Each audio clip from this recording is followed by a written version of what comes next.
Hello everyone, जय Hind. I hope आप सभी लोग अच्छे होंगे और आपकी पढ़ाई बहुत ही अच्छी चल रही होगी और अच्छे से पढ़ते रहिए। इस बार आपका सिलेक्शन ज़रूर होगा। और अगर आप यूपी पुलिस की तैयारी कर रहे हैं या यूपीएसआई की, तो मैं बस उम्मीद करती हूँ कि आपका सिलेक्शन ज़रूर हो और आप खूब मेहनत करिए और विश्वास रखिए कि आपका सिलेक्शन हो जाएगा।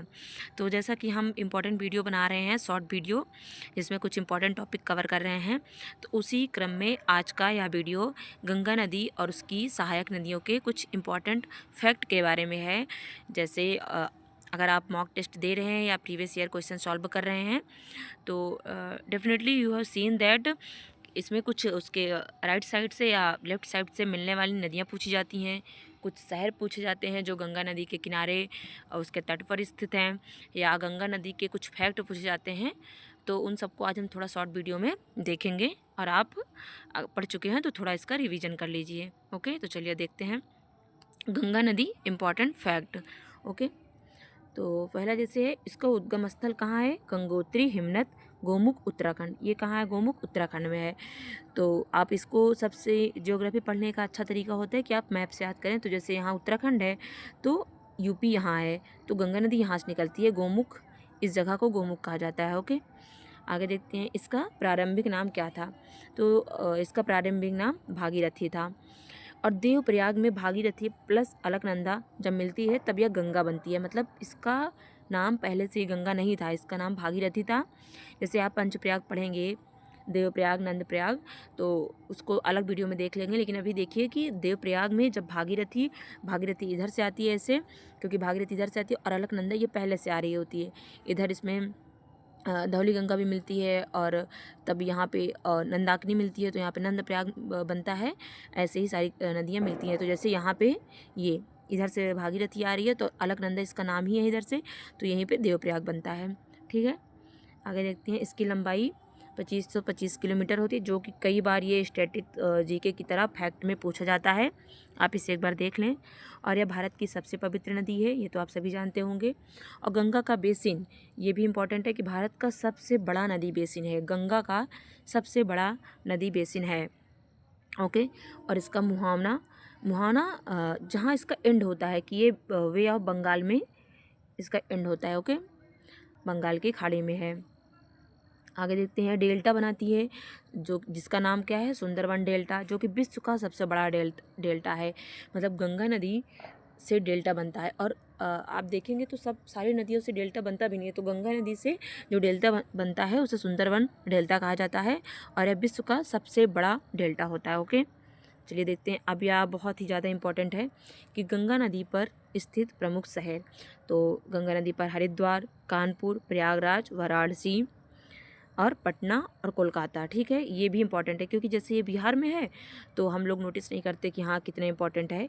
तो आप देख लीजिए, पटना भी गंगा नदी के तट पर ही है। तो पटना, कोलकाता है, ये सभी इम्पॉर्टेंट शहर हैं जो कि गंगा नदी के तट पर स्थित हैं। ओके, आगे देखते हैं। अब गंगा की प्रमुख सहायक नदियाँ बहुत ही ज़्यादा इंपॉर्टेंट है, बहुत ज़्यादा इंपॉर्टेंट। आप प्लीज़ इसे ध्यान से देखिए और आप मैप के माध्यम से भी इसे रिवाइज करने की कोशिश करिए।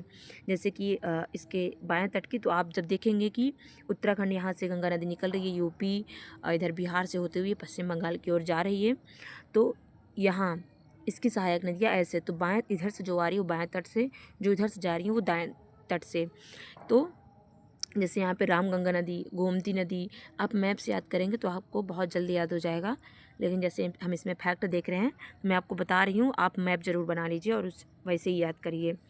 तो गंगा की बाएं साइड से बाएं तट की सहायक नदियाँ, ठीक है, जिसमें कि सबसे पहले है रामगंगा नदी, गोमती नदी, घाघरा जिसका नाम सरयू नदी है, सबसे लंबी सहायक नदी है। अब किस कैसे कैसे सहायक नदी है?